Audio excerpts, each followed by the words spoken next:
The Dallas Mavericks are quietly building something that could shake the entire NBA. But it's not Luka Doncic or Kyrie Irving making the headlines this time. It's Quinton Grimes. Yes, the same player you likely overlooked, who's becoming a hidden weapon capable of transforming the Mavs season. His recent performances have exposed a terrifying truth. The Mavericks may have found the key to dominating both ends of the court. Stick around because what we're about to reveal could change how you see the Mavericks forever.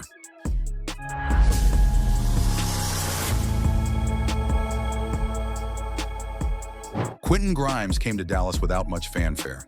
Known in New York as a solid 3-and-D role player, Grimes wasn't expected to become a major factor. But something changed when he arrived in Dallas. The system, the coaching, and the opportunities have unlocked a version of Grimes that no one saw coming. In his last 3 games, Grimes has averaged 24.3 points, 5 rebounds, and 2 steals, while shooting a blistering 53% from beyond the arc. For context, these aren't just good stats for a role player. They're elite numbers that put him in conversations with some of the league's best two-way players. Therefore, Grimes isn't just a nice addition anymore. He's turning into a cornerstone for the Mavericks' success. What sets Grimes apart isn't just his scoring, it's his defense. His lateral quickness, anticipation, and ability to navigate screens make him one of the most versatile defenders in the NBA right now. Grimes is currently ranked 7th in the league for ball screen navigation. This means he can predict and counter offensive moves before they even happen. For example, in a recent game, Grimes anticipated a screen from DeAndre Ayton, timed his steal perfectly, and turned it into an easy transition bucket. But it's not just about stats. It's how Grimes uses his defensive skills to disrupt opponents' rhythm. Mavericks coach Jason Kidd even said, "He's one of the best defenders we've had, especially on pick and rolls." This level of trust from Kidd explains why Grimes leads the team in plus-minus, a stat that measures a player's overall impact on the game. Grimes credits his time with the New York Knicks, specifically under coach Tom Thibodeau, for shaping his defensive mindset. In a recent interview, Grimes said, "Coach Thibs gave me the toughest assignments early in my career, guarding all-stars and superstars. That taught me how to stay locked in every possession. This defensive pedigree is now paying dividends in Dallas. But his time in New York also instilled a toughness and physicality that sets him apart from other guards. When opponents try to post him up, Grimes doesn't just hold his ground, he thrives in those moments. Defense might be Grimes' calling card, but his offensive evolution is what's turning heads.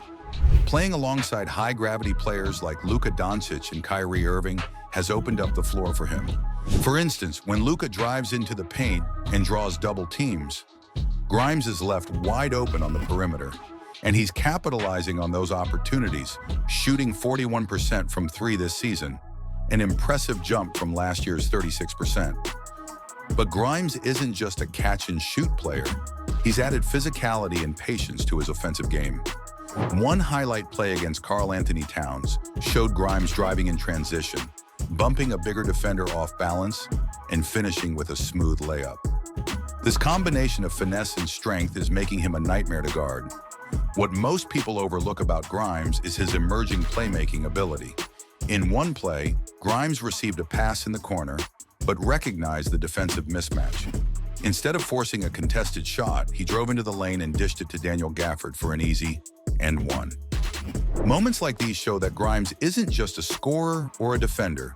He's becoming a complete player. His ability to make smart decisions under pressure adds another layer to the Mavericks' offense. Grimes' breakout isn't happening by accident. The Mavericks system under Jason Kidd is tailor-made for a player with his skill set. Kidd's philosophy emphasizes spacing, ball movement, and defense, 3 areas where Grimes excels. According to Kidd, Grimes understands the game at a high level. He's physical, smart, and unselfish. Playing with Luka and Kyrie gives him opportunities to shine, and he's making the most of it. But there's another reason Grimes is thriving: confidence. When a player feels trusted by their coach and teammates, it can elevate their performance. Grimes is playing with a swagger that shows he knows he belongs on the big stage. With Luka Doncic and Kyrie Irving leading the offense, the Mavericks needed a defensive anchor and a reliable third option. Grimes is filling that role perfectly. His ability to guard multiple positions, knock down shots, and make plays in transition gives the Mavericks a dynamic weapon they've been missing. Therefore, Grimes isn't just a role player anymore, he's a game changer. And as the playoffs approach, his impact will only grow. What's even scarier is that Grimes is just scratching the surface of his potential. His defensive instincts combined with his improved shooting and playmaking suggest he could become one of the league's best two-way players in the coming years. But there's one thing holding him back: consistency. If Grimes can maintain this level of play throughout the season, the Mavericks could emerge as serious contenders in the Western Conference. Looking ahead, the Mavericks front office has to be thrilled with Grimes' development. Players like him are hard to find.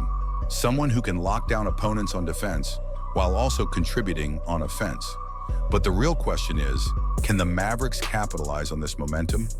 With Luka and Kyrie commanding attention, Grimes could be the X factor that pushes this team over the top. So is Quinton Grimes the missing piece the Mavericks need to contend for a championship? Or will he become just another promising player who couldn't sustain his breakout? One thing's for sure, the Mavericks have been hiding a monster, and the rest of the NBA is about to find out. The only question is whether it's already too late to stop him. The Dallas Mavericks are no strangers to adversity. After losing the NBA Finals last year and stumbling out of the gate this season, most people were ready to count them out. But now, the Mavericks have gone on a jaw-dropping win streak, proving they're not just back, they're better than ever. They've clawed their way to the knockout rounds of the NBA Cup, showing grit, determination, and a level of teamwork that's nothing short of extraordinary. The way they're playing right now should terrify the rest of the league. Stick around, because what we're about to break down could change how you see the Mavericks this season. It's easy to look at the Mavericks and credit their superstars, Luka Doncic and Kyrie Irving, for their success. But that's not the full story. This team has found ways to win even when key players have been out. The most recent example? A 15-point comeback victory in the fourth quarter to keep their NBA Cup dreams alive. And here's the kicker. This win didn't just push them through to the next round, it knocked out one of their biggest rivals, the Phoenix Suns. The Suns, who have consistently been a thorn in the Mavericks' side, were eliminated in a game that showcased everything the Mavericks are doing right this season. So how do you pull off a 15-point comeback in a must-win game? It all starts with team basketball. This isn't just about individual brilliance. It's about players knowing their roles and executing them to perfection. Take this play, for example. After a missed shot by the Memphis Grizzlies, Luka Doncic grabbed the rebound and immediately launched a full-court pass that looked more like something you'd see in an NFL game. Spencer Dinwiddie caught it, handed it off to Daniel Gafford, and Gafford finished at the rim with authority. That single play set the tone for the comeback and showed why this Mavericks team is so dangerous. But Gafford wasn't just making plays on offense. He was the anchor on defense as well. In one critical moment, he disrupted a drive by Memphis's Jake LaRavia, poking the ball loose and sparking a transition opportunity. This led to a wide-open three-pointer for PJ Washington on the other end. Plays like these don't just get you back into games, they energize the entire team. And when you're down double digits in the fourth quarter, that energy can make all the difference. With the deficit cut to 8 points, the Mavericks needed a closer. Enter Luka Doncic. Facing Defensive Player of the Year Marcus Smart, Luka calmly came to a stop, hit his signature step-back three-pointer, and brought the Mavericks within 6. It's moments like these that remind you why Luka is one of the most clutch players in the league. But it wasn't just Luka doing the heavy lifting. Spencer Dinwiddie, a player who left Dallas for a stint with the Lakers before returning, stepped up in a massive way. He hit a pull-up three in transition to give the Mavericks their first lead of the game. Moments later, with Kyrie Irving driving into the paint and drawing multiple defenders, Dinwiddie found himself open on the perimeter again. He didn't hesitate, knocking down another clutch three to extend the lead. Therefore, it's clear that this Mavericks team isn't just relying on its stars. Role players like Dinwiddie, PJ Washington, and Daniel Gafford are stepping up in ways that make this team incredibly hard to beat. Even when Klay Thompson struggled with just 4 points, the Mavericks found ways to win. That depth is what separates good teams from great ones, and right now, the Mavericks are looking like a great team. One of the most exciting developments for Dallas has been the emergence of 20-year-old center Derek Lively. Starting over Gafford in recent games, Lively has been a revelation. He's averaging 17 points, 11 rebounds, and 3 blocks per game, providing a defensive presence and transition threat that the Mavericks haven't had in years. His ability to run the floor and finish emphatically at the rim has added a new dimension to their offense. But what's even more intriguing is how Dallas is using Lively as a playmaking hub. By giving him the ball at the top of the key and allowing players like Klay Thompson and Luka Doncic to move off the ball, the Mavericks are unlocking creative ways to score. However, this success didn't happen overnight. The Mavericks' path to the NBA Cup has been a grind. They've had to adjust on the fly, deal with injuries, and integrate new players like Naji Marshall. And while Marshall's contributions often fly under the radar, he's been crucial in key moments. Over a 4-game stretch, he averaged over 20 points per game while playing elite defense. His ability to guard the opposing team's best player and still contribute offensively makes him one of the Mavericks' most versatile weapons. But perhaps the biggest question surrounding this team is Klay Thompson. Limited to just 20 minutes in a recent game, Klay's impact has been inconsistent. Some are even wondering if the Mavericks are better without him. Players like Spencer Dinwiddie and Quinton Grimes have flourished in his absence, leading to speculation about what role Klay will play moving forward. Therefore, the Mavericks face an interesting dilemma. Can Klay find his groove and become the player they need him to be? Or will his role continue to diminish as others step up? What's undeniable is that this Mavericks team has transformed in a matter of weeks. They've climbed from 12th to 3rd in the Western Conference in just 18 days, proving that they're not just surviving, they're thriving. And while there are still questions about sustainability, one thing is clear: this team is built to compete. As the NBA Cup progresses, the Mavericks' depth and adaptability will be their greatest strengths. Players like PJ Washington, Derek Lively, and Naji Marshall are proving that they can handle high-pressure situations, which is exactly what you need in a tournament setting. And with Luka Doncic and Kyrie Irving leading the charge, the Mavericks have the star power to finish the job. So can the Mavericks sustain this level of play and cement themselves as legitimate contenders? Or will the challenges of a long season catch up with them? What we've seen so far suggests that this team isn't just here to participate, they're here to win. But the road ahead won't be easy, and the margin for error is slim. One thing is certain: the Dallas Mavericks have arrived. They're no longer a team with potential, they're a team that's making it happen. And as the rest of the league scrambles to keep up, the Mavericks are showing that they're not just here to compete, they're here to dominate. Imagine this: Luka Doncic goes down, and the Dallas Mavericks are in desperate need of a spark. The team could have crumbled, but that's not what happened. Instead, Kyrie Irving stepped up, not just as a leader, but as a one-of-a-kind player who's rewriting the rules of modern basketball. Whether he's dazzling defenders on the court or turning isolation plays into easy points, Kyrie has become a problem for the rest of the league. And what's even scarier is that this isn't the Kyrie Irving you thought you knew. Dallas has unlocked a completely different version of him, and the NBA should be terrified. Kyrie Irving has always been known for his handles, his creativity, and his ability to hit impossible shots. But under Jason Kidd's system, Kyrie has reached a new level of efficiency. His isolation plays are practically automatic, with Kyrie converting on a jaw-dropping 58% of them. For context, most elite scorers don't even crack 50% in isolation. But Kyrie? He's not just scoring, he's doing it with ease. This all starts with Kyrie's mastery of the triple threat position. While most players use it as a basic setup, Kyrie turns it into a weapon. Picture this: Kyrie catches the ball in the mid-range, and his defender is glued to him. Instead of over-dribbling, Kyrie throws a simple jab step. The defender backs off just enough, and Kyrie uses that space to nail a perfect mid-range jumper. That's the beauty of his game. It's simple, yet devastatingly effective. But Kyrie doesn't just stop at the first jab step. He uses it to set up even more dangerous plays. In one sequence, Kyrie tested his defender with a quick jab, then faked another before driving into the paint for a floater. Moves like these keep defenders guessing, and when they finally react, it's already too late.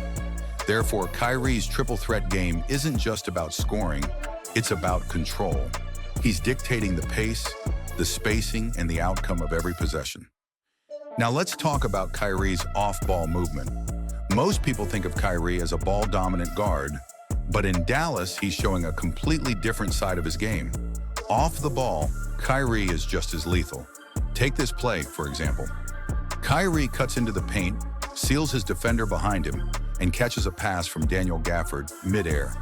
Without even landing, he finishes the play with an and-one bucket. His timing, IQ, and concentration in these moments are second to none. But Kyrie's cutting isn't just about flashy plays. It's about exploiting weaknesses in the defense. On one possession, Kyrie noticed that his defender was trailing behind. Instead of jogging up the floor, Kyrie darted into the empty paint. Maxi Kleber set a perfect seal, and Kyrie finished with an uncontested layup. Plays like these show how Kyrie is using his basketball IQ to create easy scoring opportunities without having to dominate the ball. Jason Kidd deserves credit here too. Kidd has been using Kyrie in ways that maximize his strengths while minimizing his workload. For example, Kidd often positions Kyrie as a screener in pick-and-roll actions. At first glance, this might seem unusual for a superstar guard, but the genius lies in the unpredictability. Opposing defenses focus on the ball handler, only to watch Kyrie slip the screen, cut into the paint, and finish at the rim. Therefore, Kyrie's role as a screener adds another layer of complexity to the Mavericks' offense. However, this evolution in Kyrie's game doesn't mean he's stopped being the dynamic playmaker we all know. When Kyrie does have the ball, it's an absolute show. Whether he's hitting defenders with a hesitation move or threading the needle on a pass, Kyrie's ability to create is unmatched. In fact, he ranks third in the NBA in points per possession on pick-and-roll plays, averaging 1.14 points. This combination of scoring and playmaking makes him nearly impossible to defend. But here's where things get really interesting. The Mavericks have taken some of the playmaking responsibilities off Kyrie's shoulders, allowing him to focus more on scoring. Players like Spencer Dinwiddie have stepped up as secondary ball handlers, freeing Kyrie to operate off the ball. On one possession, Dinwiddie initiated the offense while Kyrie ran through a series of screens. The result? A wide-open three-pointer for Kyrie, made possible by his teammates' efforts. This shift in responsibilities has made Kyrie more efficient, but it's also elevated the entire team. Dinwiddie, for example, has flourished in his new role, averaging career-high numbers in assists and scoring. And when Luka Doncic returns to full health, the Mavericks will have three elite playmakers sharing the court. Therefore, the team's ceiling is higher than ever. But let's not forget about the moments when Kyrie takes over. In a recent game against the Washington Wizards, Kyrie dropped 25 points while making it look effortless. After the game, a Wizards player described the experience of guarding Kyrie as unreal. He said, "You don't even have time to think. He's coming at you the next play." This quote perfectly captures the chaos Kyrie creates on the court. Whether he's setting screens, running pick and rolls, or spotting up in the corner, Kyrie's unpredictability keeps defenses on their heels. And it's not just Kyrie who benefits from this chaos. His presence creates opportunities for everyone around him. Take Spencer Dinwiddie again. When Kyrie and Luka are on the floor, they attract so much defensive attention that Dinwiddie often finds himself with wide-open looks. This gravitational pull isn't just a bonus, it's a game changer. Therefore, Kyrie's impact goes beyond his individual stats. He's making his teammates better, and that's what great players do. But are we really seeing a new Kyrie Irving? The answer is yes. This version of Kyrie is more efficient, more versatile, and more dangerous than ever before. By taking some of the workload off his shoulders, the Mavericks have unlocked a player who can dominate without having to do everything himself. And with Jason Kidd's innovative coaching, Kyrie is thriving in ways we've never seen. So what does this mean for the Mavericks? Simply put, they're contenders. With Luka, Kyrie, and a supporting cast that knows their roles, this team has the tools to compete with anyone. But the real question is whether they can sustain this level of play over an entire season. The early signs are promising, but the NBA is a marathon, not a sprint. One thing is certain, though. Kyrie Irving has unlocked a new level of greatness, and the rest of the league should take notice. Whether he's breaking ankles with his triple threat moves or cutting through defenses like a surgeon, Kyrie is showing why he's one of the most unique talents in NBA history. And with the Mavericks fully embracing his strengths, this could be the beginning of something special. So are the Mavericks finally putting it all together? Or is this just a glimpse of what they're capable of? One thing's for sure, this team and this version of Kyrie Irving isn't going away anytime soon.